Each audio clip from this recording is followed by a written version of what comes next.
Creo que ya, ¿no? Sí, yo creo que este hijo de puta ya dijo. Vamos a ver. Ah, bueno, sí, ya dijo. Hola, ¿cómo están? Muy buenas noches a todas las personas que apenas están empezando a unir a este nuevo Facebook Live del Instituto Eleusis, donde ya venimos desde hace alrededor más de 2 meses, donde venimos dando unas pinceladas, aproximándonos a este texto de Jane Hillman que se llama Reimaginar la psicología, un texto que al menos para mí y lo que me ha enseñado Alejo es que es como es la obra nodal de la obra central de la obra de Jane Hillman. Él tuvo otro paso más adelante donde traicionó a mi criterio esas primeras ideas que embosó en Reimaginar la psicología, donde hablaba del alma como proceso, del alma en sí misma, donde él desplegaba el alma de las necesidades humanas, demasiado humanas, deshumaniza la psicología, eso lo vamos a tocar más adelante, para centrarla en el logos de la psique, es decir, en el alma. Pero ya él después, en un momento, ya en obras como El Código del Alma, Tipos de Poder, en otros escritos, vuelve otra vez a lo humano, demasiado humano, a empezar a relacionar la psicología con aspectos personales de la vida cotidiana. Y bueno, a nosotros nos llama mucho la atención esta obra porque realmente eh, da a entender y se centraliza de la obra junguiana clásica, la refuta en muchos conceptos y en muchas ideas, y bueno, y lleva la psicología como a un segundo, la psicología junguiana a un segundo plano, al plano imaginal, al plano de las ideas, y bueno, al plano donde el alma se hace a sí misma más que en tener connotaciones en lo humano demasiado humano. Y bueno, ya venimos tratando ya de lo que es este texto, vamos la segunda imagen que es patologizar, donde ya estuvimos dilucidando entonces un poco de lo que es la patologización como fantasía arquetípica. Y bueno, ahí vamos, porque no le doy la entrada a Alejo. Alejo, buenas noches, ¿cómo estás? Buenas noches, John. No te preocupes, a mí me queda bien, me queda bien que des la introducción porque voy compartiéndola en la página de la psicología como disciplina de la interioridad y en mi página. Déjame ver. Pues así es, John, pues ya llevamos un ratito aquí, ¿no? Y todavía no vamos a la mitad de nuestra revisión de la obra de Hillman, que es muy importante. Pues es que obviamente, y como lo decimos, cada sesión tiene muchísimas aristas de dónde ser retomado, ¿no? La obra de Hillman es riquísima y dentro del campo junguiano, a mí me parece que es el avance más importante después de la obra de Jung, este, en cuanto a los conceptos primordiales que Jung usó dentro de su trabajo. O sea, más adelante ya será revisionado, valga la redundancia, por Wolfgang Jägerich, pero por el momento entender a Hillman, digamos, es una puerta necesaria que nosotros tenemos que cruzar para poder entender la, ¿qué será? El verdadero espíritu del pensamiento junguiano puesto en movimiento en una teoría compleja que realmente le hace justicia a lo que Jung estipuló dentro de su propio trabajo. Cosa que, a mi parecer, y yo creo que también al tuyo, John, no hicieron otros junguianos, ¿no? Otros junguianos tan famosos como Erich Neumann, como von Franz, como Carl Mayer, como Edinger, por ejemplo, fueron Hardy. sí, sí, sí, grandes analizadores o grandes repetidores de la obra de Jung, la entendieron muy bien, pero realmente se quedaron con la parte superficial, con la parte de afuera, con las palabras, no con el espíritu de las palabras. Y lo importante de una obra no es lo que dice, sino lo que hace con lo que dice, que es lo más importante, ¿no? Eso es parte de lo que platicaba Levique en su curso el lunes pasado. Sí, no, y lo que generalmente a mí más me llama la atención en relación a eso que vos estás diciendo es que ni Neumann ni siquiera los junguianos actuales, o sea, fuera de Gigerich y otros, por ejemplo, como Stetton Marland también. Bueno, pero generalmente los junguianos clásicos, quienes participan entonces en todos estos congresos, en todas estas situaciones, no es más que la repetidera de un discurso tautológico, de un discurso que no ve más allá de, como si lo hizo Hillman y después como coge Giger y si le da otra vuelta aún más, lleva la psicología a un plano mucho más alto.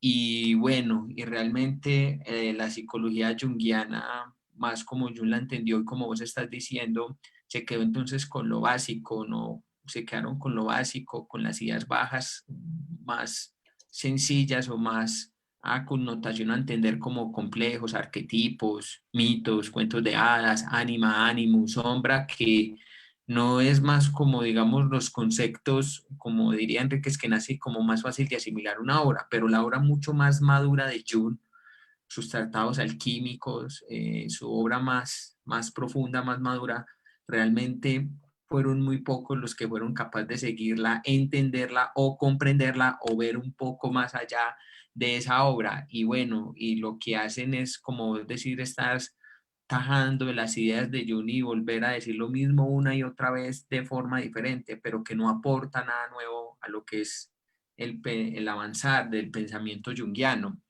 Y que yo pensaba en estos días también algo que me llamaba mucho la atención. Yo no creo que si, no me acuerdo si fue Levica quien lo dijo, que por ejemplo, que cuando un junguiano tiene a un consultante en terapia, que no sepa nada de mitos, entonces ¿para qué le va a hablar de mitos? ¿Para qué le va a hablar si está Hércules, si está Odiseo, si está Perséfone, si está Artemisa, si está, bueno, que Teseo, Orfeo, etcétera, etcétera, si está Zeus, Hades, Poseidón? O sea, que en realidad, si el consultante no tiene un bagaje, entonces ¿para qué hacer eso? Si ya él mismo viene ya con una propia experiencia, con unos presupuestos, con una relación que no necesitan estar discurriendo o hipostaseando el fenómeno, poniéndole o falsificándole con mitos, con etiquetas, con cuanta situación que no posibilita ver desde lo cómo ve, siente, imagina, piensa y reflexiona sobre el acontecer de su propia vida, más allá del hito, del cuento, del arquetipo que el junguiano muchas veces le puede poner en consulta. Entonces eso es algo que a mí me pareció muy fuerte también para reflexionar y que es muy importante también y que bueno, y que en la mayoría del discurso junguiano vuelven y van una y otra vez, una y otra vez, una y otra vez, ahí, y bueno, y que en su momento cuando le replican o le refutan esos aconteceres, se enojan, no piensan, no reflexionan en eso, y bueno, tampoco tendrían por qué hacerlo, pero yo pienso que lo que fue Hillman y Gigerich dieron realmente, permanecieron dentro de ese espíritu, más allá de estar repitiendo lo que dijo Jung, es como dice Enrique Skenazy, vieron, comprendieron y sobre eso vieron más. Sí, exacto. Y bueno, fíjate, el problema de Sí, se la, me fue Alejo. Ah, de que se la, me había ido. sí, sí, también te vi borroso. Debe ser la conexión. No sé si allá o acá, porque también ha estado fallando un poco en casa. Pero bueno, yo creo que el gran problema, el gran problema de la sobre mitologización dentro del campo junguiano es, o sea, no es precisamente el uso del mito para poder entender los fenómenos psicológicos. De hecho, Kiegerick los utiliza una y otra vez y no habla, sino es a través de imágenes míticas, pero el problema es quedarse con ellas, quedarse como si fueran las últimas explicaciones para poder entender fenómenos actuales, fenómenos de la realidad contemporánea que precisamente por su propia complejidad ya no se subsumen a la propia estructura de la época mítica. Que hace Hillman y que causa gran revuelo dentro del campo junguiano, por lo menos en los que lo leen, ya hemos dicho que Hillman pues, no es leído, no es alguien revisado, no es alguien que interese dentro del campo junguiano, pues porque exige mucho, exige una, primero un apego hacia el concepto, perdón, hacia la teoría junguiana como espíritu, es decir, un verdadero compromiso con lo que en Jung se pensó.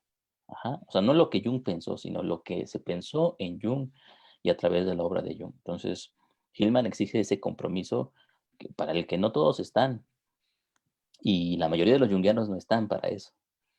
Además, exige una gran cultura, Hillman, es decir, él, de lo que hemos estado hablando hasta ahorita, ha tocado infinidad de temas en los que ni siquiera hemos profundizado, los hemos tocado muy de pasada y llevamos todo este tiempo analizándolo, precisamente porque las referencias culturales de Hillman son tremendas, son inmensas, y para poder abarcarlo todo es algo que realmente nos llevaría una vida completa para poder hacerlo, ¿no? Porque, por ejemplo, dos temas que espero que a lo mejor lleguemos hoy es el de la alquimia y el otro el arte de la memoria.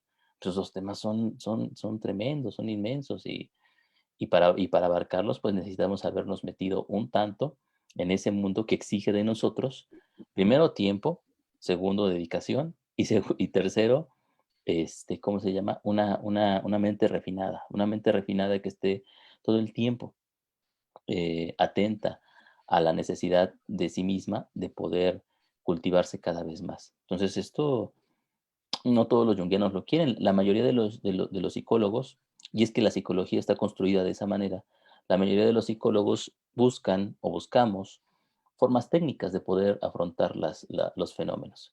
Es decir, buscamos cómo poder resolver, buscamos cómo poder curar, buscamos cómo poder llevar a cabo ciertas acciones específicas sin preguntarnos cuál es la teoría detrás de esa situación, sin hacer el esfuerzo de poder entender la estructura teórica, que es en muchos casos una situación verdaderamente compleja, y que nos exige profundizar en esos procesos.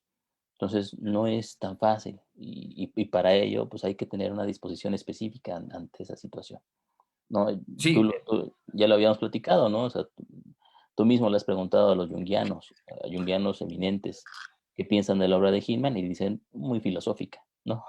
Como si ser filosófico fuera un problema o fuera una equivocación dentro del mundo psicológico, cuando al contrario, el psicólogo, John, tendría que ser antes que nada un filósofo, ¿sí? Porque la psicología, y esto es causa seguramente de esas caritas que de repente ponen en las publicaciones nuestras de enojo, de, ¿no? de enojo. Yo no sé por qué les enojará específicamente, me lo imagino, pero sería interesante, ¿no? Escucharlo alguna vez. eh, Afirmaciones como esta, ¿no? La psicología, John, es filosofía superada, ¿no?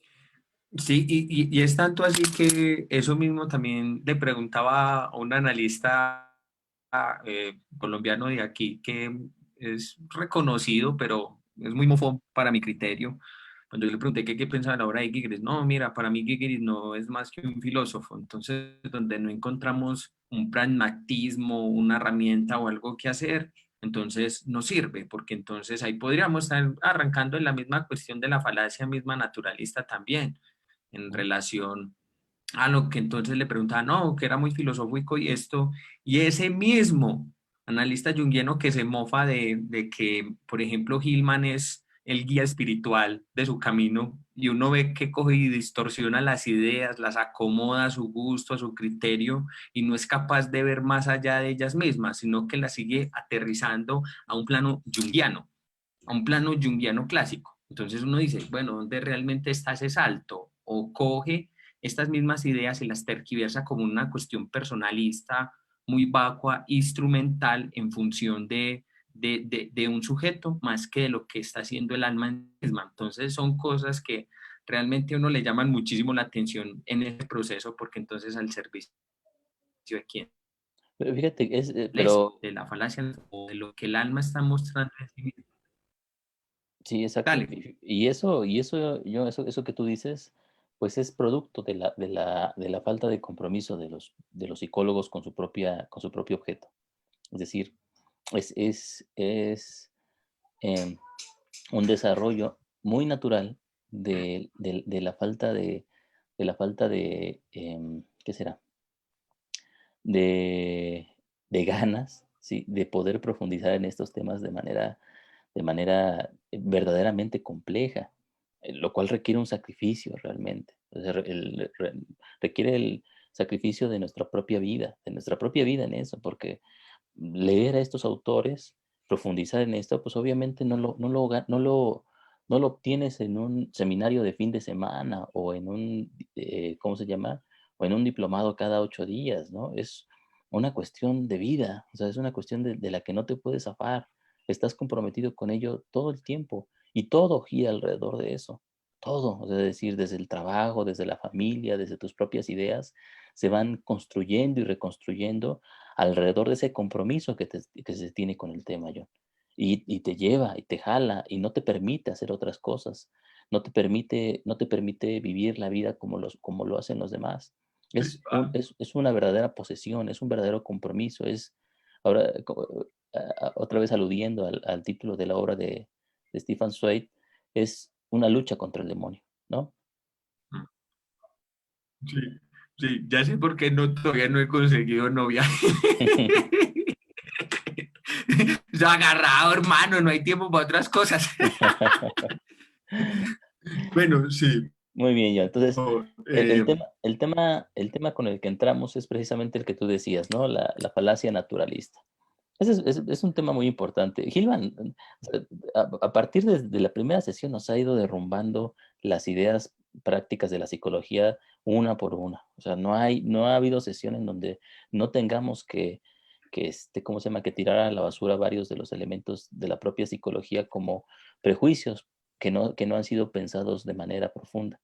Entonces, eh, perdona que te interrumpa, solo dime quiero yo. hacer la connotación con una idea muy importante Sí, que le respondí en este momento a este analista junguiano, cuando le dije que si el alma está enferma, entonces, porque entonces hay que curarla, hay que cuidarla. A lo que el mismo Gilman dice, no hay que curarla, hay que dejarla ser tal como es.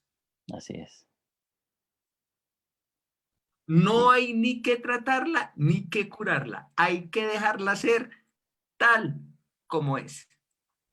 Ese Listo, principio, ya, quería hacer ese, ese, esa ese ese connotación. principio, ese principio que tú enuncias, John, es importantísimo dentro del pensamiento psicológico y es totalmente contrario a la corriente psicológica moderna, actual, que nosotros estudiamos en la universidad, en la cual nos especializamos, en la cual hacemos nuestros, ¿cómo se llama? Posgrados.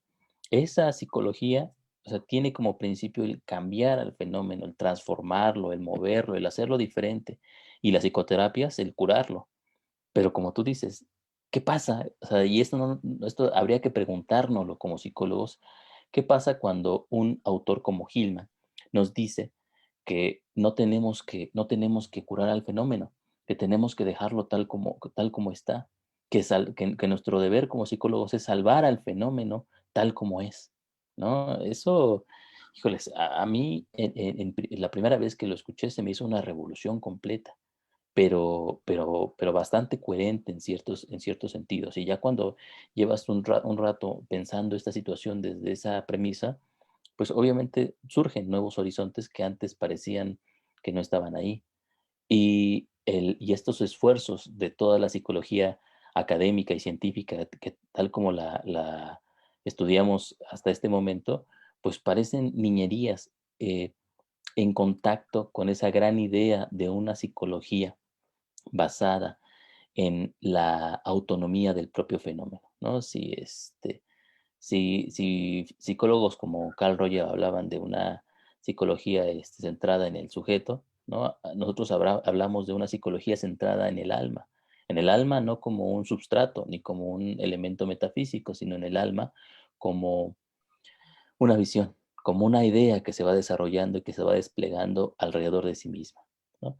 Entonces, bueno, ahora sí, regresando al punto de la falacia Sí, sí. naturalista, precisamente es una de las ideas con las que nosotros, digamos, chocamos cuando hablamos acerca de los fenómenos psicológicos, y que Hillman, cuando alude en su texto acerca de esta situación, pues nos revela que es precisamente lo que hacemos todo el tiempo, ¿no? Los psicólogos, en cuanto a las imágenes de la propia psique, las que aparecen en los sueños, las que aparecen en la fantasía, las que aparecen en la imaginación diurna, por ejemplo, tienen siempre una connotación de reflejo de la realidad. Es decir, la imagen, la fantasía, retoma los elementos de la propia percepción para construir, digamos, un discurso mitologizante.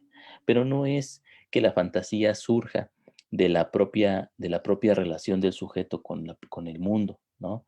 Al contrario, la fantasía y la imaginación surgen primero, son el contexto en el cual el sujeto observa el mundo que está frente a él.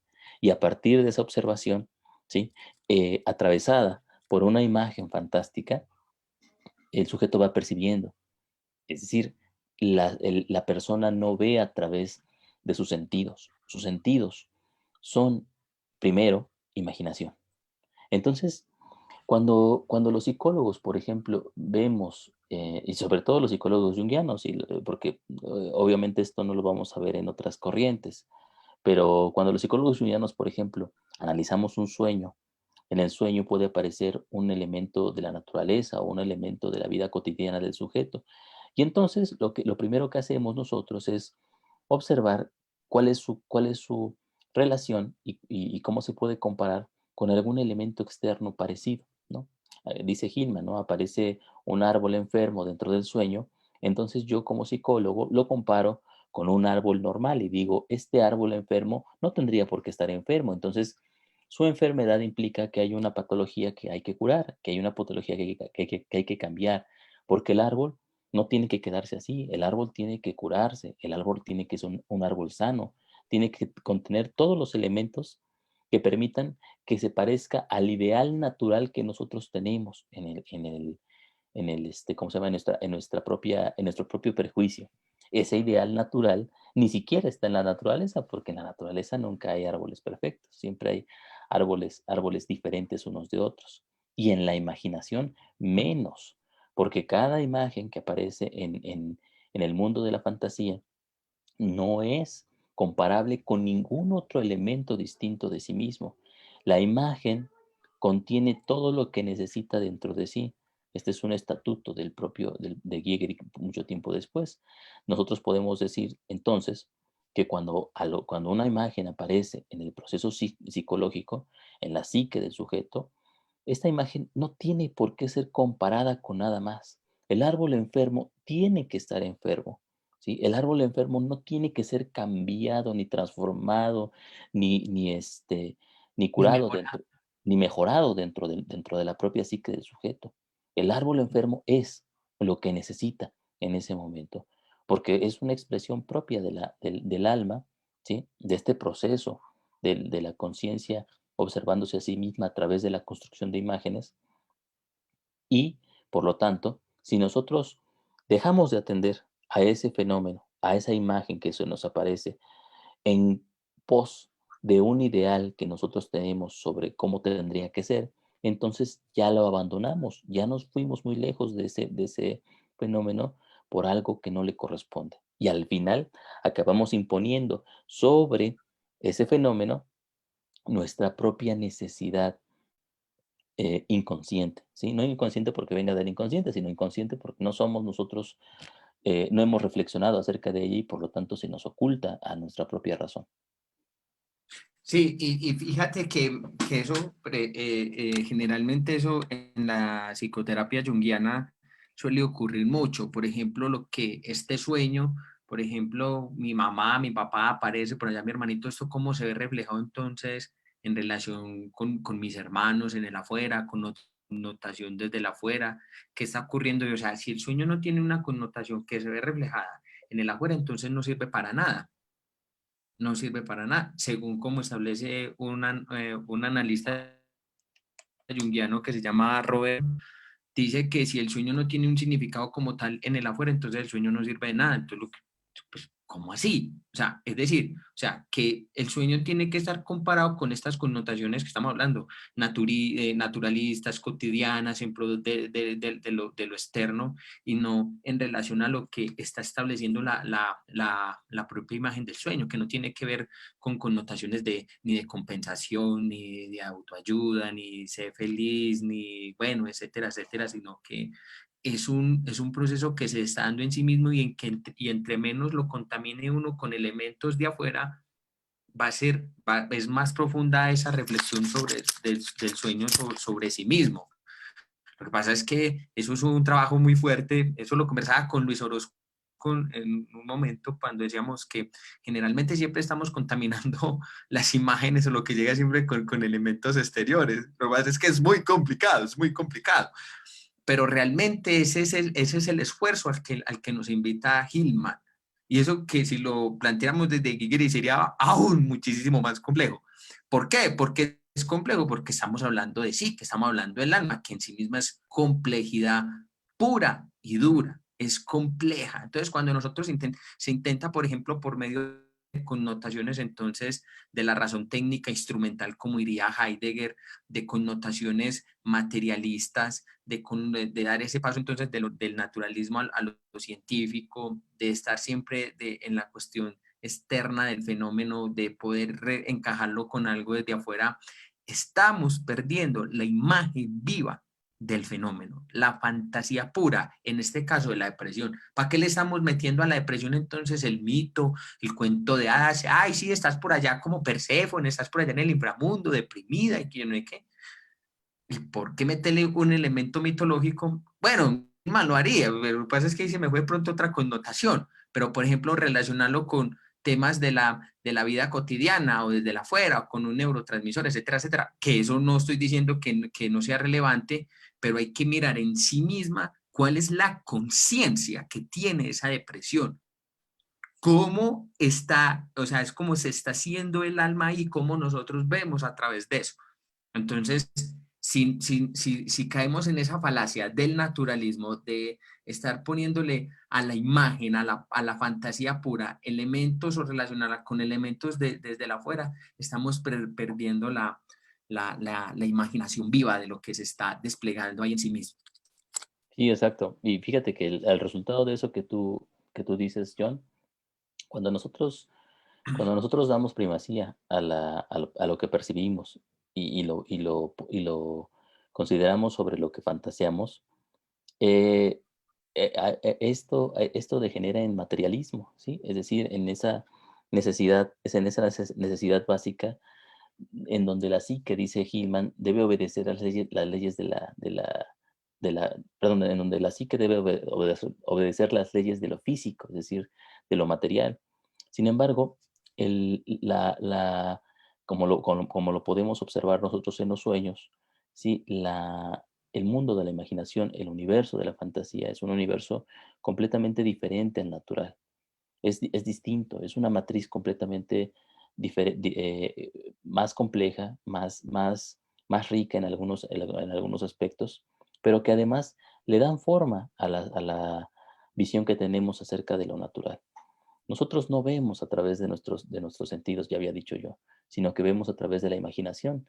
Y por lo tanto, si nosotros subsumimos precisamente el amplio mundo de las imágenes de la fantasía a el pequeño mundo del universo que podemos nosotros percibir con nuestros sentidos. Entonces, ahí tenemos un problema porque eh, le quitamos profundidad a la propia alma, ¿sí? Le quitamos profundidad y además, es decir, no solamente cometemos un pecado contra el alma en ese sentido, sino que además también achicamos el mundo que está fuera de nosotros. Lo vamos a ver un poquito más adelante, pero podríamos decir que el gran problema es que cuando nosotros atrapamos ajá, al espíritu, al alma dentro de la materia, entonces en ese sentido, nosotros no le hacemos ni justicia al alma ni justicia a la materia, sino al contrario, descomplejizamos ambos y el mundo se vuelve cada vez más pequeño, el mundo se vuelve cada vez más sencillo en ese sentido Y la sencillez podría parecer algo muy prometedor, pero también eh, no nos permite observar la verdadera altura y la verdadera magnitud de lo que significa precisamente el alma. Pero precisamente no, lo que es paradójico aquí, que supuestamente los que deberían hacer psicología son los que menos hacen psicología, porque en función de eso, vamos que en relación al psicólogo va al naturalismo puro y duro del mismo fenómeno, es decir, usted no tiene por qué estar deprimido, sufrir esas fantasías que usted tiene por allá, eso no tiene por qué existir. Entonces lo que hacen es poder, es decir, desatender el fenómeno que se está dando ahí para que el sujeto produzca, rinda, sea feliz, se adapte a una sociedad. eh, Vamos a hablarlo como dice Byung-Chul Han, el sujeto piensa que está siendo exitoso, pero lo que está haciendo en realidad es que se está explotando a sí mismo. Entonces, es decir, donde si no hay realmente lo que procura entonces la psicoterapia precisamente es a un naturalismo científico puro y duro y un reduccionismo como tal de la imaginación del alma. Entonces, ¿qué tenemos cada vez más lo que nos vamos enfrentando día a día? Es decir, que nuestra visión como tal del mundo como tal de lo que vemos se achica cada vez más, es decir, porque la imagen, la imaginación que tenemos o con las imágenes que vemos al mundo son muy reducidas. Entonces, por eso Hillman constantemente nos está diciendo, el alma necesita ideas, pues entonces podemos decir, el alma constantemente está necesitando imágenes, pero entonces, si precisamente podemos salir de esta connotación naturalista, es decir, no solamente el sujeto que rinde, que produce o que el psicoterapeuta coge y relaciona los hechos de la imaginación con hechos de la vida cotidiana, productiva, de rendimiento, de felicidad, de trabajo, etcétera, etcétera, sino como con una connotación misma del alma en sí misma, del fenómeno en sí mismo que se está gestando.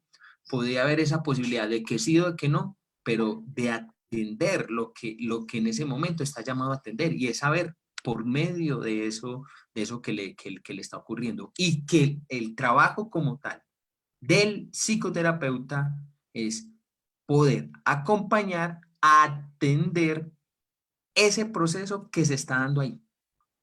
Así es. Fíjate, ahí hay una anécdota que me recuerda esto, una anécdota de, bueno, dos, una mía y una de Jung. Hágale, hágale.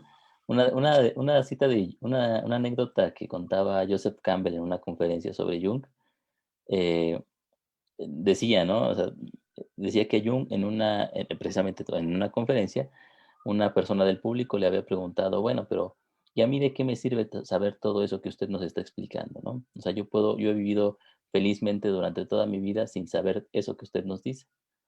Y Jung le decía de manera, creo que un tanto injusta, ¿no? Pero muy curiosa, le decía, bueno, un perro realmente es muy feliz viviendo la vida sin saber todo esto, pero no deja de ser la vida de un perro, ¿no? Otro, ¿sí estamos ahí? Ah, estamos ahí, te me Sí, sí, sí, congelaste un rato. estamos ahí, hágale, hágale, hágale. Otra, fíjate que hace tiempo yo escribía continuamente en un blog, hace muchos años, de hecho, hasta que leí a Gilman, ya no pude volver a escribir de manera de manera cotidiana como antes lo hacía. Pero en ese blog alguna vez, ya no recuerdo la publicación de qué trataba, seguramente una publicación, contra el capitalismo, cualquier cosa así. Pero bueno, el punto es que una persona me comentaba una situación, me decía: bueno, pero mira, yo soy muy feliz, me decía, porque tengo una familia, tengo una hermosa esposa, tengo un buen trabajo y tengo un coche y una casa. Y son cosas que tú, con todas esas ideas, nunca vas a tener. Con lo cual se me dio mucha risa porque realmente, pues él me juzgaba porque pensaba que porque tenía esas ideas, pues a lo mejor yo no podía acceder a esas situaciones, ¿no? Pero pero lo otro era, lo que se me hacía más curioso era cuál era su idea del mundo acerca de el alcance de su propia acción dentro de la existencia, que se reducía a esas cosas solamente, ¿no? A una casa, una hermosa esposa, un auto, ¿no? Un buen auto, O sea, estos eran sus límites, el límite de su universo. Su universo nada más terminaba ahí, no había otra cosa más. No era la vida en su propia connotación como sujeto, había perdido luz, había perdido completamente toda la profundidad que tenía. Pues nada más esos elementos eran los que le daban sentido a su propia existencia. Era, a mí me parecía algo muy triste porque obviamente no es un problema de este sujeto, es un problema del mundo en particular, ¿no? Es un problema en donde el contexto socioeconómico obviamente nos obliga y nos lleva a entender el mundo el universo, el mundo en el que nos encontramos de formas cada vez más simples, en donde solamente alguno que otro sí, se especializa en campos cada vez más pequeños, ¿no? La sobreespecialización de la que tanto se habla tiene también esa misma connotación. No nos permite, eh, por ejemplo, poder entender el mundo desde la complejidad que lo hacía el hombre del Renacimiento. No todo hombre del Renacimiento, obviamente, sino los grandes sabios del Renacimiento, ¿no? Leonardo da Vinci, Pico de la Mirandola, Giordano Bruno, que entendían la creación y el mundo de maneras amplias. Nosotros ya no tenemos esa oportunidad como tal, porque las grandes mentes se especializan en algunos elementos particulares y esos elementos particulares no dejan de ser sino fantasías que están atravesadas por la gran imagen que es la ciencia. La ciencia la ciencia es una fantasía que no se permite la conciencia de que es fantasía. Entonces, estos grandes, por ejemplo, los grandes neurólogos que están abocados al estudio del cerebro como el asiento del pensamiento, el asiento de la cognición, el asiento de la conciencia, ¿sí? No se dan cuenta que precisamente su propia necesidad de asumir estas situaciones es una imagen en ellos que los lleva a tener que hacer esta situación, pero los lleva de una manera inconsciente en la que ellos no son abiertamente, no reflexionan abiertamente sobre aquello hacia donde están siendo llevados. Son arrastrados por estas imágenes en particular. Y esa es una situación interesante, John, porque eso quiere decir que no podemos librarnos del mundo de las imágenes y de la fantasía. El mundo de las imágenes y las fantasías se impone sobre nosotros, es algo que nos guía y que nos va mostrando el camino a través del cual vamos caminando. Y tenemos de dos, o entendemos, ¿sí? Estas fantasías y las asumimos como tales, o somos llevados por ellas en particular con síntomas, ¿sí? O con ¿cómo se llama? O con la construcción de falacias alrededor de nuestro propio pensamiento y de nuestra propia eh, elucidación del universo en el que nos encontramos. Sí, sí, fíjate que eso me hiciste acordar también de una pequeña anécdota. Yo estaba en la ciudad, estaba dando una vuelta y me encontré con un muchacho, con un ingeniero electrónico, muy letrado el hombre. Entonces nos pusimos a hablar.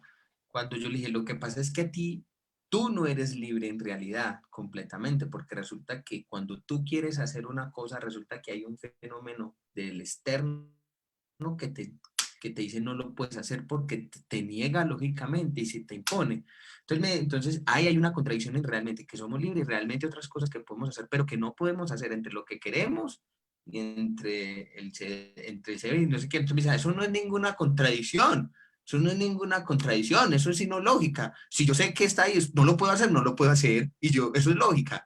Y yo, así es sencillo. Uy, no, hermano, usted vive muy bueno. Entonces, me llamaba mucho la atención porque es decir, o sea, entonces se caemos como a un simplismo en las cosas, o sea, sin de pronto ver como esas, pues cuando la imagen es, también reducimos, es como la forma que también tiene cada quien de captar como esa propia experiencia del alma misma también, pues me parece eso lo que es muy curioso y bueno, y en la medida de que estamos en este mundo cada vez más globalizado, interconectado, o sea, hay una sobreabundancia de, como diría, hay una sobreabundancia como de imágenes externas, o sea, ya todo nos viene dado desde afuera, entonces no hay que reflexionar, no hay que pensar, no hay que, como es de sentido a a aquellas imágenes que nos guían y que se nos imponen, entonces le quitamos esas o de pronto, por decirlo así, reprimimos esas por darle lugar a las que se nos vienen desde afuera, entonces, ¿cómo sería? Entonces, eh, sigue la moda, sigue estas ideas, sigue entonces esta ideología, etcétera, etcétera. Entonces ya las imágenes nos vienen desde afuera. Entonces por eso decía, lo había publicado Luis Orozco en su momento, yo no sé si lo trajo desde Lalo, sí sé, no sé, cuando él decía que sale más, que es más caro el mercado espiritual que el mercado material. Entonces, ahí es donde uno dice, es más caro el mercado de las imágenes que lo mismo material porque en realidad no nos venden ni siquiera un producto, nada, lo que nos venden es una imagen. Sí, sí, sí, sí. De hecho, te digo, o sea, esas fantasías atraviesan toda nuestra existencia y todo nuestro entendimiento en cada una de las disciplinas del conocimiento. Incluso, por ejemplo, dentro del mundo de la psicología tenemos una miriada de fantasías que van constituyendo lo que nosotros estudiamos como psicólogos y la forma en que abordamos los fenómenos psicológicos. Y eso es algo que no nos preguntamos, no sabemos ¿cómo se llama? En este sentido, que, eh, ¿cómo lo podemos decir? ¿Cómo asumimos esas mismas fantasías sin ser conscientes de que las asumimos, sin poder de verdad pensar sobre aquello que nos está atravesando como sujetos del cual, eh, perdón, ante las cuales estamos expuestos completamente? Fíjate que, por ejemplo, hace poco, de hecho terminé hace poco un posgrado en neurociencias y precisamente en el ámbito de la educación nosotros nos damos cuenta de cuántas fantasías, cuántas ideas de las cuales no reflexionamos hay en el ámbito de la educación que se repiten y se repiten y que además están están estructuradas como si fueran la panacea o el contexto irrevocable de una educación para el futuro, ¿no? O sea, conceptos como las inteligencias múltiples, conceptos como la bilateralidad de los hemisferios cerebrales y todo eso, El que, que, transhumanismo. que ya cuando los revisamos de manera profunda, vemos que, por ejemplo, no tienen ningún sustento científico, ¿no? Nosotros hemos hablado aquí mucho de que la ciencia es una fantasía, pero también es una fantasía interesante y es una fantasía que tiene que ser, digamos, tomada en cuenta por su gran aporte y porque es el eje transversal a través del cual la cultura desde hace varios siglos se va desarrollando, ¿no? O sea, sí es una fantasía, pero es una fantasía nodal. Ahora, así, sigan. No, no, dale, dale, sigue, sigue. No, más bien ya iba a volver a la falacia naturalista. No, bueno, por eso. Por ejemplo, en el ámbito de la falacia naturalista, John, algo que no nos preguntamos como psicólogos para que pueda suceder esto es cuál es la diferencia entre naturaleza y cultura, ¿no? El psicólogo, cuando no hace esta diferenciación entre lo que es la naturaleza y lo que es la cultura, pues entonces tiende a confundir una y otra constantemente. Esto es algo que pasa en el sentido común cotidiano. Yo lo veo, por ejemplo, no sé si en tu país, John, pero por ejemplo en mi país ahorita está muy de moda estos conceptos del feminismo, de la búsqueda perdón, de la legalización del aborto, de este, ¿cómo se llama? Eh, de los derechos de los diversos géneros, ¿no? Del Ah, sí, de los movimiento, no binarios y esas marañas. ajá, LGBT, quién sabe cuántas. LGTBIQ, creo que es Ah, más o menos sí, así. no, Perdón, perdón si lo pronuncio mal. sí, no, yo también, la verdad es que yo no he profundizado en cuántos hay y me parece que es un tema muy interesante, pero fíjate que cuando y sin profundizar en realmente la validez o no de estas situaciones, que Me parece que ahí tendríamos un debate si lo hacemos, pero hay un factor que a mí me parece muy interesante en estas discusiones entre los conservadores, podríamos decir, y los liberales en cuanto a este sentido, ¿no? Y Sí, uno es que todos, en todos estos temas, tanto en el aborto, tanto en los nuevos géneros, y en estas situaciones, por ejemplo, que tocan al feminismo, eh, usan el concepto de naturaleza como excusa, ¿no? Es decir, para algunos, sí, la naturaleza, es decir, hay un montón de fantasías que le dan validez a sus propios argumentos en base a lo que cada uno entiende por naturaleza, ¿no? ¿Y qué es la naturaleza? ¿No? Es decir, si nosotros nacimos hombres, tenemos que ser hombres, si nosotros nacimos mujeres, tenemos que ser mujeres, porque la naturaleza lo dice. Y entonces ya estamos ahí en ese punto, por ejemplo, ¿sí? Te digo, sin tomar, sin buscar aquí un partido en particular, lo que estamos haciendo es tratar de entender un fenómeno humano a través de un fenómeno natural y una comparación con la naturaleza, lo cual no es válido, lo cual no se puede, por una simple razón, y es que es muy específica, porque la existencia humana, la estructura del humano, ¿sí? Está construida alrededor de la cultura. Nosotros, a diferencia de los animales, ya no somos entes naturales, ¿sí? Para los animales, el mundo está dado, sus instintos les son propios. El animal tiene una identidad con la naturaleza de la cual no puede escapar. El tiempo para el animal es siempre el presente, siempre la hora. No puede escapar de esa situación. Por eso su conciencia no es igual a la nuestra, no, porque su pero conciencia no ha pasado por ese proceso, por ese salto en donde a través del asesinato de sí misma, ¿sí? Se ha construido sobre sí. O sea, sí, no se ha negado la conciencia en ellos. sí, En nosotros, ¿sí? La conciencia dio un salto que nos diferenció completamente. Nos hizo ver al mundo de manera completamente distinta y desde entonces nosotros ya no estamos, digamos, insertos dentro de la naturaleza como tal.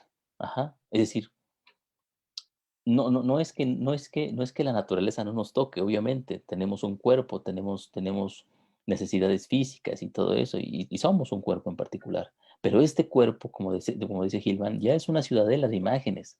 Antes que nada, es una imagen. Antes que nada, es una fantasía. Y por lo tanto, es una estructura eh, cultural, ¿sí? Que va reconstruyendo los elementos naturales en formas que antes eran inéditas. Esa es la razón por la que el ser humano puede construir y destruir el mundo de las maneras en que lo hace, pues porque precisamente ha sido partícipe de un proceso contranatural, de un proceso en donde la naturaleza, al verse a sí misma, se niega y se encuentra en un nivel completamente distinto a sí misma. La cultura, podríamos decir nosotros, no es otra cosa sino naturaleza negada, naturaleza contradicha consigo misma, ¿no? Fíjate que hay un poema que me gusta, este, eh, que se llama Beppo, es de Borges. Déjame te lo leo, es muy sencillo y muy rápido. Dice, el gato blanco y célibe se mira en la lúcida luna del espejo, y no puede saber que esa blancura y esos ojos de oro que no ha visto nunca en la casa son su propia imagen. ¿Quién le diría que el otro que lo observa es apenas un sueño del espejo? Me digo que esos gatos armoniosos, el del cristal y el de caliente sangre, son simulacros que concede el tiempo, un arquetipo eterno. Así lo afirma, sombra también, Plotino en las Eneadas. ¿De qué Adán anterior al paraíso, de qué divinidad indescifrable somos los hombres, un espejo roto? ¿No, John? Esta situación precisamente nos pone en contacto con esa situación. Mientras el gato de Borges, Beppo, se ve en el espejo y no reconoce su imagen, ¿sí? No reflexiona sobre la imagen que está ahí presente, no se ve a sí mismo en la imagen, Nosotros no solamente nos vemos en la imagen, es decir, la imagen nos observa a través de nosotros. Y eso es precisamente la diferencia entre la naturaleza y la cultura. Sí.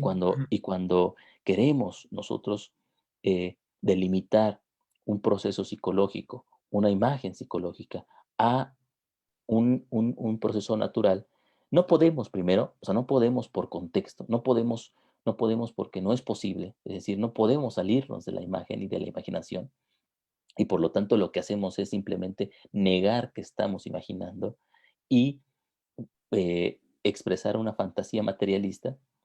Y segundo, en ese esfuerzo intentamos, hacemos o pretendemos quitarle precisamente el camino de construcción de contradicciones, el camino dialéctico, podríamos decir nosotros, que la propia conciencia ha construido a lo largo de su propia historia. Sí, que generalmente cuando a mí me preguntan eso, ¿cuál es la diferencia entre los animales y nosotros? Ah, ellos tienen conciencia, sí. Digo, ah, ellos tienen conciencia, pero ellos no tienen conciencia de la conciencia como si lo tenemos nosotros. Entonces, fíjate que ahí es donde a mí me llama mucho la atención eso que vos decís, porque cuando se dio ese salto a la conciencia y a este mundo de las imágenes, eh, el mismo Jungiano quiere volver a conectar al sujeto con la naturaleza, volverlo a conectar con un útero simbólico, volverlo a conectar con algo de lo que ya él está encendido hace mucho rato, es decir, donde ya ese corte se dio, donde lo que hay que atender es el alma que se está dando en un proceso que es una imaginación constante, que vemos a través de ella, que se construye a partir de ella, pero entonces cuando mencionabas este tipo de, esta relación que se da, es que no voy a tocar esos temas porque eso aquí sería muy polémico, digamos, con lo que vos estás mencionando con estos, con la comunidad LGTBIQ y bueno, y con la legalidad del aborto y todo esto que, ay, es que son cosas naturales o esto, yo pienso que son más bien como formas del humano, pero que intentan hacer parte, o sea, que como la cultura en sí misma y que está en un proceso, perdón, no las quiere aceptar, entonces buscan su justificación en lo natural para poder ser incorporado dentro de lo cultural, Ujú. pero que no es así porque es una connotación entonces reduccionista entonces de poder de utilizar de chivo expiatorio a lo natural para poder hacer parte de lo cultural, pero Sí, que eso es generalmente también lo que utilizan los mismos psicólogos, los mismos terapeutas, utilizan de chivos expiatorios las falacias naturalistas, científicas, para dar cuenta o para poder entender o introducir un fenómeno psicológico, es decir, para poder entender y comprender aquello que está ocurriendo en la psique. Eso no es culpa tuya, eso es culpa de un proceso natural, etcétera, que se está dando, o esto, o podemos relacionar esto de tu vida con lo que se está dando en el afuera. ¿Dónde está entonces precisamente la creación de la imagen, el mundo de lo imaginal que constantemente nos está atravesando y que por ende vemos por él, vemos a través de él? Es que no hay, como es decir de otra forma, no nos podemos salir de él. Y hasta incluso, es que el mismo, la misma ciencia es una imagen, es una metáfora, que como decía en su momento y en el espíritu de la época en la que nos encontramos, la que más firmeza y solidez tiene, pues claro, toda una vida, pero no deja de seguir siendo una imagen. exactamente, ¿no?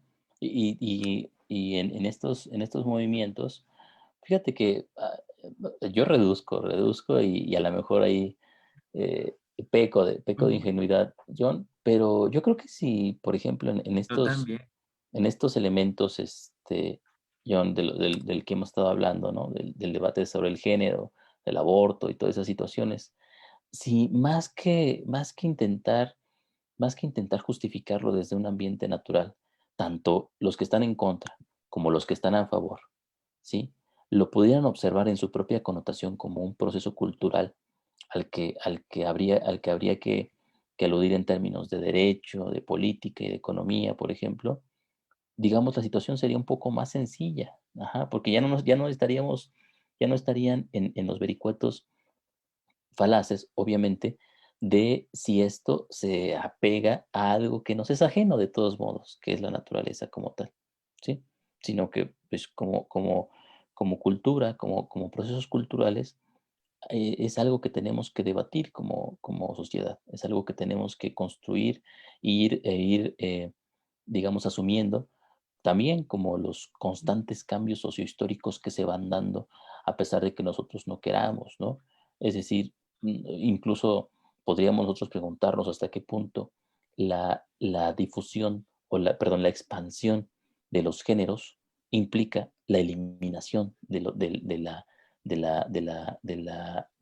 concepto de género, por ejemplo, ¿sí? Y además la sumisión de la propia sexualidad o de la fantasía sexual, ¿sí? Y de la función reproductiva, en ese sentido, a una, a una, a una línea que muchos han denominado transhumanista, ¿no? Es decir, en el sentido de que se termina, por ejemplo, el hombre se exime, el hombre puede estar en el proceso de emanciparse de su propia corporalidad, ¿no? Es algo bien interesante, John, en ese sentido. Pero bueno, sería pensarlo un Pero poco de más. hecho eso no es lo que está ocurriendo, pero de hecho si lo fuéramos a pensar como imagen, eso no es lo que está ocurriendo.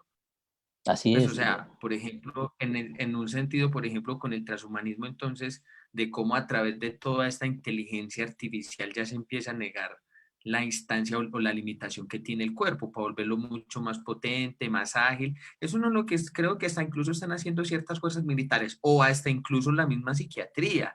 La misma psiquiatría, por ejemplo, en personas que tienen trastornos obsesivos compulsivos, lo que hacen es que le instalan un electrodo en el cerebro y le controla la cantidad de impulsos que transmite para poder controlar eh, ese trastorno. Entonces uno dice que hay, o sea, que con estas connotaciones, es decir, de la inteligencia artificial, de todo este desarrollo tecnológico, es decir, está bien, es decir, una negación del cuerpo y las limitaciones que en sí mismo tiene y volverlo muchísimo más potente. O sea, es una cosa súper loca. Sí, y eso ya lo tendremos Oye, que pensar en otro nivel, John, porque, bueno, ya ahí habría que retomar una de las ideas eh, Llegué. subyacentes de Hegel, ¿no? En donde Claro. él alude que el hombre es irrelevante ya, ¿no? El hombre ya no es el campo de la conciencia y por lo tanto estos procesos como por ejemplo la inteligencia artificial, la economía, la tecnología y toda esa situación, pues ahora denotan el verdadero sentido de, de la dirección de la propia conciencia, ¿no? Pero te digo, esa situación ya se sale de nuestro propio tema. Sí, Fíjate, sí, ya, sí. Dale, perdón, dale, dale, dale. lo que pasa es que hay un par de comentarios interesantes, mira. Dice Dharma Lila Chan y que se conectan. Actualmente ha proliferado la materialización de las imágenes por la ola de la búsqueda espiritual. Y dice Cristian Abraham Sánchez, yo pienso que buscamos formas materiales para dar sentido a la existencia porque es una referencia directa y rápidamente entendible. Cuestiones como las emociones u procesos internos de la psique aún son hechos que, desde mi perspectiva, aún son poco entendidos y por lo tanto forman una referencia quizás difusa. Yo estoy completamente de acuerdo con estas dos connotaciones, Claro. porque precisamente una de las Y los necesidades, mismos psicólogos, o sea, sí, ahí hay que volver que precisamente son los mismos psicólogos quienes vuelven difusos, materialistas los procesos del alma. Son ellos mismos los que se encargan de hacer esas materializaciones. O todo el tiempo estas concreciones desde el afuera, entonces lo espiritual hacia afuera, etcétera, etcétera, sin que se den cuenta, sin que se den cuenta, pero lo hacen. ¿Por qué? Porque resulta que la psicología tal y como la conocemos ahora está en una connotación al servicio de una connotación política, económica, que se va desarrollando. Porque ¿qué le interesa? Que el sujeto produzca, rinda y sea adaptable. Entonces, es decir, en el afuera. exactamente. Y además tienen razón, es decir, hay una búsqueda de facilidad, porque hay mucha sencillez en poder decir que el cerebro piensa, que el cerebro está enamorado, ¿no? Hay un español, no recuerdo cómo se llama, un divulgador de la ciencia que habla mucho sobre estos temas, se me va No el es nombre. Eduardo Ponce que ya murió. Exactamente, ¿sí? Eduardo Punset, o sea, hablaba de estas situaciones, el cerebro enamorado, ¿no? El cerebro hace, como si el cerebro fuera un factor.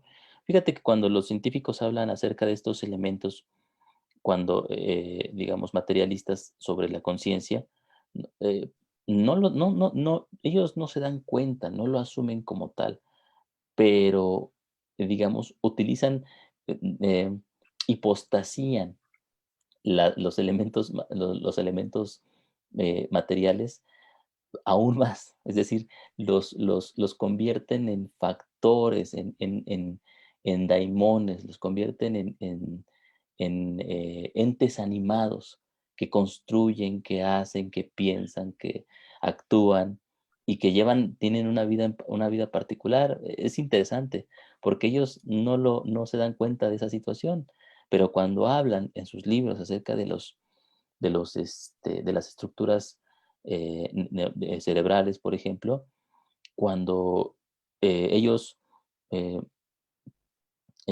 expresan la complejidad de los elementos que se van desarrollando y que dan como consecuencia los procesos cognitivos, todo esto, si nosotros lo observamos, tiene un matiz animista, ¿sí? Es decir, hablan como si estuvieran vivos por sí mismos, ajá, como si tuvieran una propia conciencia.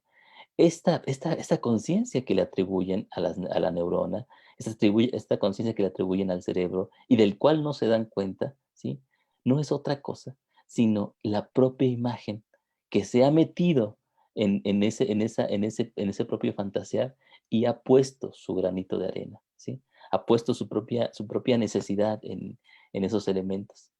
Y es muy curioso. Fíjate, alguien que hablaba de esa situación es precisamente Patrick Harpur en su libro El juego Realidad, secreto de los filósofos o en la realidad daimónica. en la realidad daimónica. En la realidad daimónica hay un apartado, o no me acuerdo si es en el juego secreto de los filósofos, John, pero hay un apartado que le dedica, por ejemplo, precisamente a la fantasía científica y pues, o sea, nos muestra cómo desde la fantasía de la física cuántica, cuando habla de de estas partículas subatómicas que están y no están, que desaparecen y desaparecen, que son solamente probabilidad alrededor de un núcleo que también es probable, ¿no?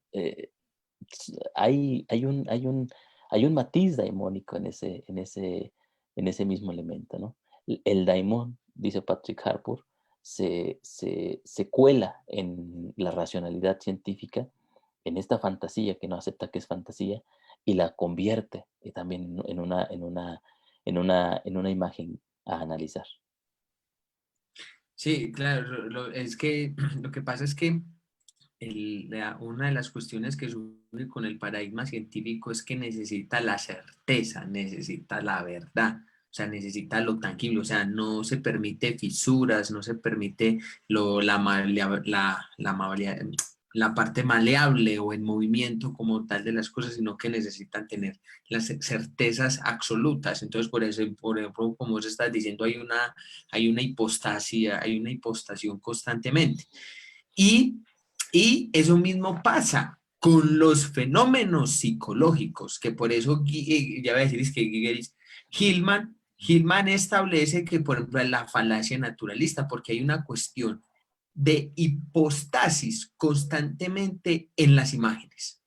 Constantemente se falsifican, constantemente se reducen, constantemente se niegan. Entonces, ¿qué? Por lo que está diciendo ahorita, por las imágenes de la afuera, por las imágenes que se nos vienen desde afuera, porque no queremos pensar, no hay una reflexión sobre sobre aquellas imágenes mismas que nos están constituyendo y que se nos imponen con tan virulencia. Hillman en el análisis del mito, yo lo voy a decir a mi estilo, que me gusta más. Entonces, yo le voy a decir, la imagen se tiene a sí misma. Querer quitar a la imagen o negar la imagen es quitar la vida misma. Oh, eso me salió hermoso, hermoso, hermoso. Toda la razón, yo, toda la razón. Sí, o sea, la vida en ese sentido es precisamente el despliegue de las imágenes, de la fantasía como tal. Bueno, para terminar el punto de la falacia naturalista, podríamos decir entonces que nosotros no podemos no podemos comparar los fenómenos psicológicos tal como se nos presentan, no los podemos comparar con algo fuera de ellos, y menos con la naturaleza, porque la naturaleza al final y al cabo es una fantasía también, ¿no? La naturaleza, dice Hillman, ¿sí? Es donde el sueño, la fantasía y los síntomas están haciendo alma también, ¿no? Cuando nosotros aludimos a una de las tantas concepciones de lo que es la naturaleza, no nos damos cuenta de que esa misma concepción es una imagen que ve a través de nosotros y nosotros a través de ella empezamos a observar el mundo sin darnos cuenta muchas veces, ¿no? Dice Hillman, la naturaleza adopta la cara del Dios que está determinado, de lo que vemos a través de nuestros puntos de vista subjetivos.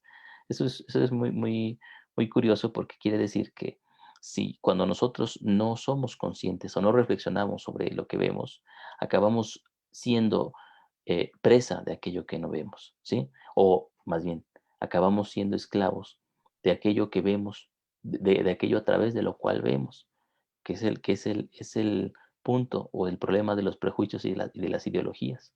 Nos devoran estas imágenes. Son la imagen, si nosotros no le rendimos el tributo apropiado, es un Dios que acaba destruyéndonos. Sí, sí, y por eso, eh, mira, dice en relación a eso que vos estás diciendo, dice, la imagen en sí misma representa el cambio súbito de perspectiva entre la vida y la muerte, entre la realidad física y la realidad psíquica, entre la naturaleza y la imaginación. Exacto. Muy bien. Tremendo. Ahora, John, esto, es decir, esta situación nos lleva, según Hillman, a la construcción de tres tipos de falacias, ¿no? La primera es una falacia nomotética, ¿sí? Es decir, la interpretación de imágenes como si fueran leyes generales. Es decir, esto implica que cuando nosotros, eh, digamos, asumimos o vemos, por ejemplo, la imagen de un sueño, la fantasía que se nos presenta, nosotros la tendemos a eh, estructurar alrededor de una norma que parece ser aquella sobre la cual tendría que desarrollarse, lo cual no lo sabemos, porque como ya hemos dicho, la norma viene de afuera, la ley es algo que nosotros imponemos sobre la imagen, pero no nos preguntamos cuál es la propia ley de la imagen, cuál es la propia norma que el fenómeno, alrededor del cual el fenómeno se estructura. Nosotros tendríamos que aprender de los fenómenos sus reglas, sus normas, sus teorías, no nosotros imponerlas sobre los fenómenos. La otra falacia es la falacia normativa, ¿no? La falacia normativa eh, implica algo muy parecido, pero en cuanto a criterios idealizados, como si, como si esas imágenes tuvieran que subsumirse a ideales acerca de cuál es su propio funcionamiento, hacia dónde tienen que ir, ¿no? Cómo tienen que realizarse. Muchas veces las fantasías que nosotros, las imágenes que nosotros como psicólogos observamos, tienen esta propia naturaleza.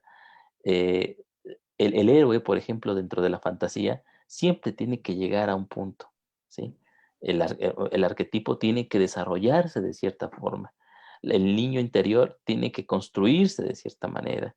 Es decir, todos estos elementos que aparecen en nosotros parece como si tuvieran que cumplir un papel determinado primero por el desarrollo narrativo que la cultura nos impone, que la cultura dominante en ese sentido nos impone. Sí, pero perdona que te interrumpa en relación a lo que vos estás diciendo, y son los mismos junguianos quienes normalizan el proceso arquetípico. Son quienes lo normalizan, lo autocompensan, lo mejoran, lo curan, le hacen cuanta cosa vos te puedas imaginar. El psicólogo, John, en ese sentido, ya sabe lo que el fenómeno tiene que ser.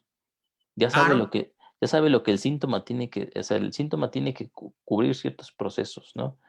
Es como, o sea, es como estas fantasías campbellianas acerca del desarrollo del propio mito. El mito tiene que desarrollarse de esta manera nada más. Y el héroe es una figura que sigue estos pasos elementales, ¿no? El síntoma tiene que empezar de esta manera, o sea, se construyó de esta forma, tiene que seguir este camino y desemboca en la individuación del sujeto, ¿no? Es decir, al final nosotros ya sabemos, aunque digamos que no, ya sabemos cómo se va a desarrollar lo que tenemos enfrente. El otro, ya lo hemos encasillado en una teoría particular, en conceptos fijos y fríos que nos permiten poder entenderlo de manera muy sencilla, lo cual obviamente si somos realmente psicólogos no puede ser así, Sí, porque, muy bueno. porque otra vez, la imagen tiene todo lo que necesita en sí misma y por lo tanto su propio desarrollo ya está implícito en cómo se nos presenta. No tenemos que irnos ni afuera ni salirnos de la propia para poder entenderla. Lo que nos exige la imagen cuando se nos presenta, lo que nos exige el fenómeno, lo que nos exige el síntoma que está frente a nosotros en el consultorio, es que lo sigamos, es que vayamos atrás de él, es que encontremos cómo él nos norma a nosotros, cuál es la norma a través de la cual él nos guía hacia sí mismos, ¿sí? Esta fantasía específicamente implica que cada elemento psicológico tiene su propia estructura y por lo tanto su propia narrativa a través de la cual se va desarrollando por sí mismo. Es particular, es subjetivo, porque el fenómeno es un sujeto. ¿Sí? Nosotros no somos el único sujeto, estamos Sí. frente a otro sujeto. Y viene y tiene su propia conciencia, tiene su propia identidad, tiene su propia estructura. Y no nos Y referimos, eso es algo. sí, sí, no, adelante. Sí, y eso es algo que, por ejemplo, a mí me llama mucho la atención porque pensábamos entonces que realmente este yo, el que hace, es el que cuadra, el que organiza, el que funciona, es el que tiene que tener conciencia del síntoma, etcétera, etcétera, pero no nos está dando cuenta que cuando ya se nos impone un proceso, se nos impone una imagen, viene con su propia conciencia, viene con Exactamente. su propia identidad. Entonces, eso es algo que, por ejemplo, entonces, dentro de la psicología junguiana clásica, entonces intentan normalizar, curar, alimentar el complejo con otras imágenes, que se mueva, que la psique siga, la energía libidinal siga su curso, etcétera, etcétera, pero pues, o sea, no se está atendiendo, es decir, lo que se está desplegando en la imagen misma y lo que ya con ella, y lo que ya viene con ella, que es a lo que hay como tal que prestarle atención. Es decir, de cómo se llega a una conciencia de ella misma y mirar ella cómo se va desplegando. Lo que pasa es que eso le exigiría al psicólogo junguiano estar en una posición de no querer ayudar, mejorar, cambiar, seguir, sino como ya no lo enseñaba Freud, que es decir, el sujeto de la psicología es analizar y comprender. La curación es un efecto colateral de ese proceso.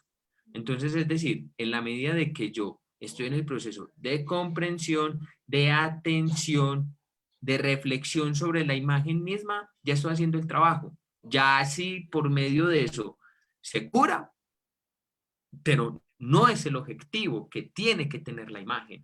El objetivo de la imagen no es curar, ya es como un efecto colateral y que nuestra función como tal, como psicólogos, es atender, reflexionar, es hacer alma en función de ese síntoma que se está dando ahí, de esa imagen que se me impone. Sí, sí, sí, completamente, completamente. Además, también nos obliga a pensar esta relación entre el sujeto y el objeto. En la psicología y en todo el pensamiento occidental, John, asumimos que el sujeto es la persona. El sujeto siempre tiene que ser el individuo, ¿no? Es decir, el ser humano que ostenta a la conciencia como si fuera una propiedad suya. Pero lo que Hillman nos obliga a reflexionar es que el sujeto, como tú lo has dicho, cada fenómeno es un sujeto en particular, cada fenómeno tiene su propia conciencia y no es solamente que nosotros seamos un sujeto frente a otro sujeto, es que el sujeto no es aquello que está abierto o que está eh, mm, presente frente a nosotros como tal, sino que el sujeto es el alma que se ve a sí misma a través de. Nosotros cuando decimos que estamos en un contexto cultural, cuando decimos que estamos en el alma o cuando decimos que estamos imbuidos o rodeados por la conciencia, eh, necesitamos asumir que cuando decimos eso, eh, eh, también implica que no somos realmente completa y completamente los sujetos. Ajá. Es decir, que hay un sujeto que no es una cosa, que no existe, que no es un elemento dentro del mundo, pero que implica, ¿sí?, la construcción de nuestra propia percepción del mundo. Ese sujeto se observa a través de nosotros, ¿sí?, en el síntoma, en el fenómeno, en la imagen que se presenta ante nosotros. Hay un sujeto viéndose a sí mismo, pero no somos nosotros. Para los antiguos, para los antiguos eh, pensadores, por ejemplo, antes de la Edad Media, ese sujeto era Dios. Dios se observa a través de sí mismo. Dios es la creación inmanente que se va estructurando dentro de la naturaleza y el mundo y que se estudia y se observa a sí mismo a través de nosotros. Bueno, eso implicaba una sustancia metafísica. ¿Cómo podríamos pensar esto sin recurrir a sustancias, sin recurrir a formas tangibles, ¿no?, a positividades? Tendríamos que pensarlo desde el punto de vista de Hillman como el proceso de la imaginación constante que se observa a sí mismo y que se recrea, y por lo tanto utiliza este mundo como el valle de Hacer Alma al que tanto alude. ¿No? Es algo muy, muy complejo en este sentido y muy interesante, pero precisamente nos obliga a replantear nuestra posición teórica ante esa situación. Sí, y a reflexionar y como a construir lo que realmente es hacer psicología y poder como de construir todo eso que nos han dado desde la universidad, desde todos autores que muchas veces tenemos que poner también a caldo, a reflexión y poder ver desde otra postura y una postura mucho más psicológica como la que nos propone Gilman, porque es precisamente lo que es el sujeto como tal de la psicología, que es atender el logos, es decir, el conocimiento del alma, lo que es estando en sí misma, que cual el ser humano no tiene nada que ver muchas veces en ese proceso. El alma sigue procesos que son inhumanos, que se nos imponen y que el ego no puede afectarlos a ellos, pero más, sin embargo, esos procesos sí pueden afectar al ego. Entonces, la creencia muchas veces entonces a esta connotación de la falacia naturalista es que puede afectar los procesos del alma, puede hasta incluso reducirlos, manejarlos, domarlos, hacer con ellos lo que quiera, que doblegarlos, que estén a mi servicio, pero no es en últimas instancias, no es más que precisamente como esa connotación de falsificación y de falacia, de pensar que realmente tenemos connotación y poder sobre todos esos procesos. Y si es así, podemos hacernos la siguiente pregunta, entonces, ¿por qué estamos tan deprimidos, tan ansiosos, con tantas crisis existenciales, con tantas enfermedades, con tantas morbidades a nivel psíquico? Sí, Podemos exactamente. preguntarnos eso. Si es así, entonces, ¿por qué no somos todos tan felices?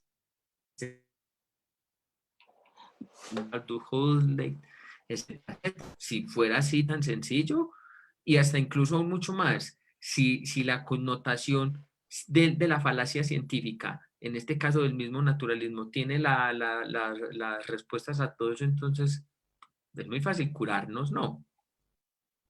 Sí, Gilman mismo tiene esa famosa entrevista que está vertida en un libro que tiene como título Tenemos 100 años de psicoterapia y el mundo va peor, ¿no? O sea, Sí. precisamente este esfuerzo de la terapia es un esfuerzo en términos junguianos por barrer la sombra, por eliminar todo aquello que nos parece a nosotros inmoral. Esa es la otra falacia, la falacia moralista. nosotros asumimos que lo que no se mm, atiene a las propias normas específicas de nuestra cultura, entonces está mal, lo deforme está mal, lo que nos causa espanto, lo que nos causa horror o lo que va en contra de nuestro ser productivo está mal.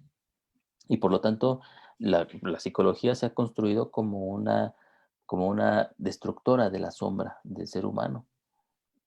Sabemos como junguianos que esta imagen de la sombra no podemos eliminarla, que cuando nosotros, digamos, tapamos con una mano o intentamos esconder el proceso de la sombra, todo lo demás emana surge y no nos permite salirnos de la influencia de lo oscuro, de la influencia de lo negado.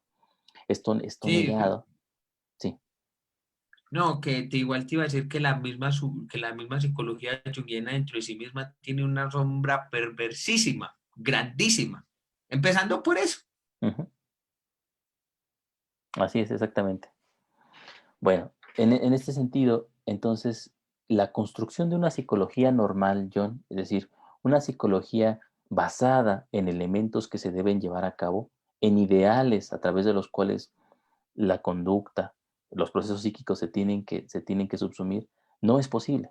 No es posible, pero la psicología se ha intentado construir alrededor de esa situación y estamos los psicólogos o sea, los psicólogos funcionamos como normadores de las funciones sociales. Sí, sí, Sí, ¿no? O sea, sí, es que, me resuena tanto eso porque precisamente cuando leía el capítulo me llamaba tanto la atención eso porque somos normalizadores constantes. Haz esto en casa, si tienes, haz esto, haz lo uno, haz lo otro. Si tienes problema, entonces ve, sal, medita. Y uno, pues son connotaciones que, es decir, tienen una connotación que es exageradamente redentora, normalizadora y postasiadora, que uno pues como que realmente llama ahí es donde, porque muchas veces Gilma entonces ve como fracaso la psicología normal a la hora de poder pensar y reflexionar el fenómeno del alma, en reflexionar la misma patologización, porque ya no lo dice Gilman, entonces eso es muy berraco. Yo creo que sería muy buen terapeuta cognitivo-conductual. eh, al aludir precisamente a que hay una regla a la cual el fenómeno psicológico tiene que seguir, implica perder el fenómeno. El curarlo implica perder el fenómeno como tal. El tener nosotros la fantasía de querer mejorarlo es, tiene como contexto la idea de que yo sé hacia dónde tiene que dirigirse, yo sé lo que tiene que pasar.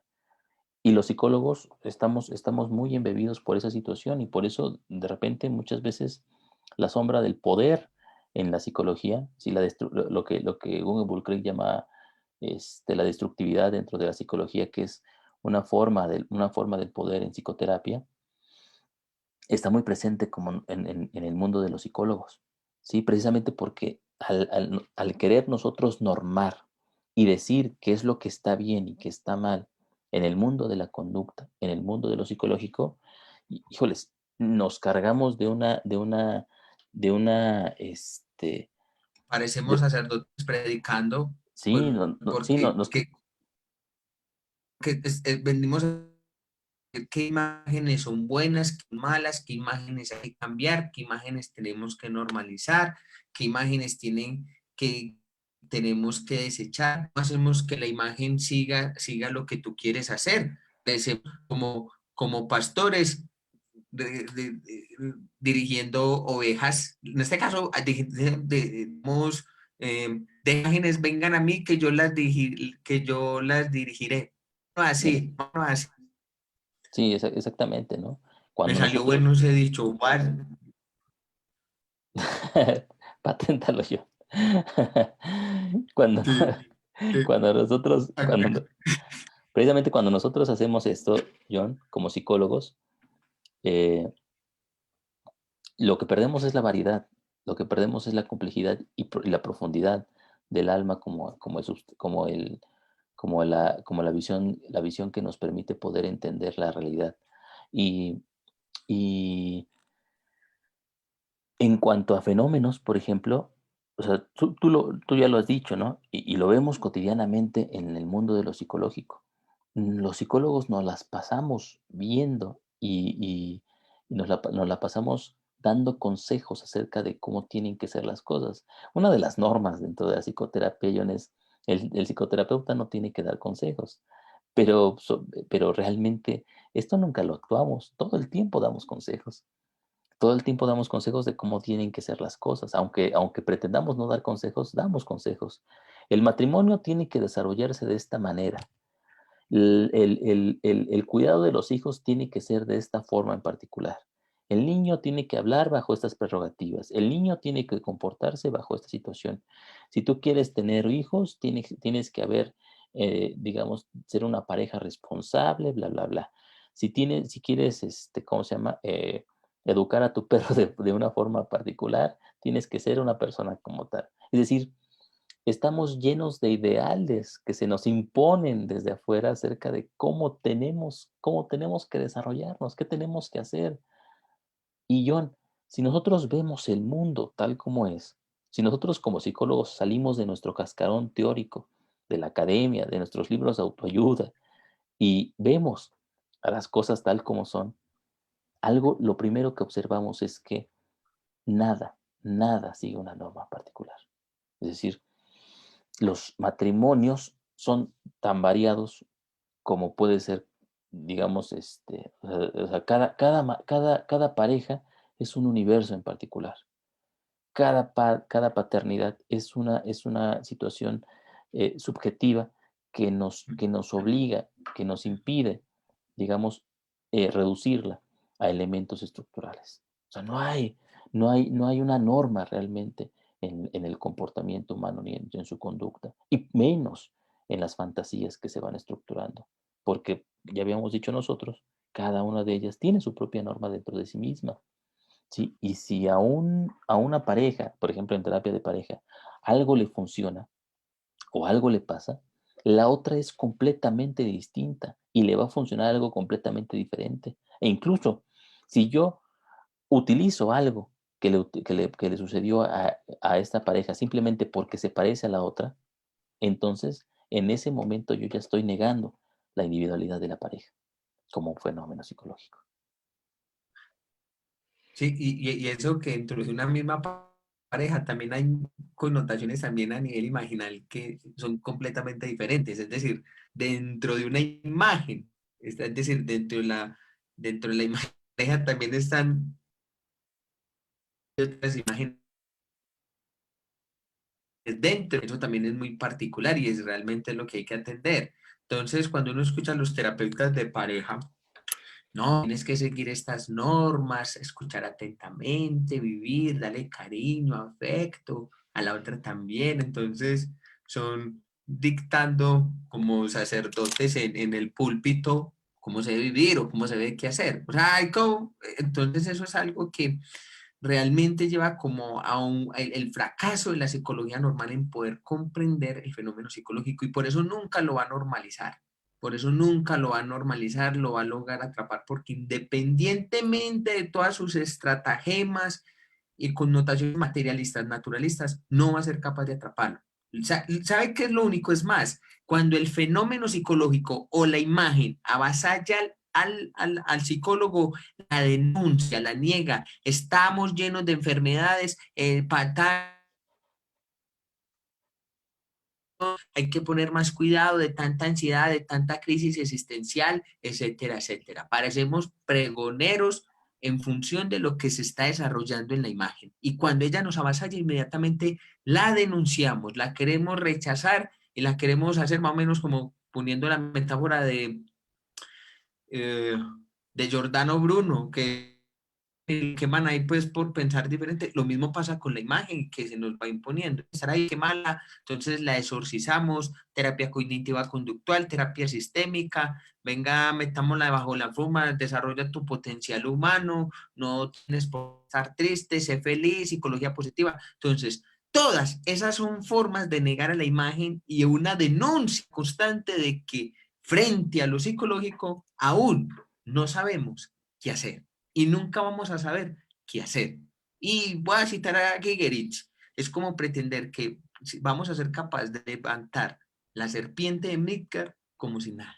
Y es imposible. Perdón, el gato de Uber. Siempre confundo. Ok, sí, ya, ahí ya nos volamos a un elemento completamente este, diferente, ¿no? Y tendríamos que analizarlo más.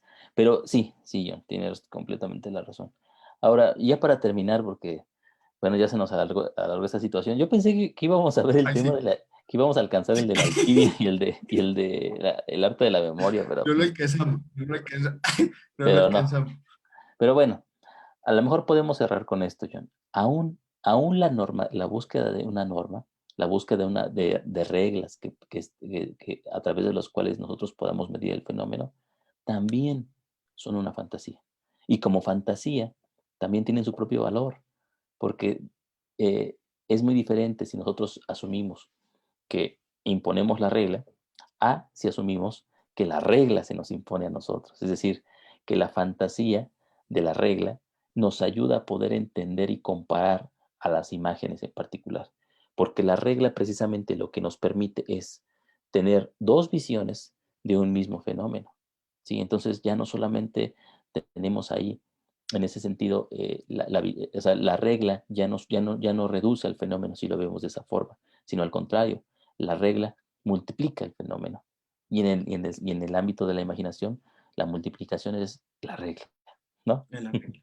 Sí, bueno, a todas las personas que nos estuvieron acompañando en esta noche, en este Facebook Live, muchísimas gracias. Recuerde que en el Instituto Eleusis toda la semana tenemos diferentes actividades. Roberto Beco tiene el grupo de estudio de la obra completa de Jung en el matutino y también en la noche. Los días miércoles, yo el día jueves estoy dando el curso de Jung aplicado a la vida cotidiana.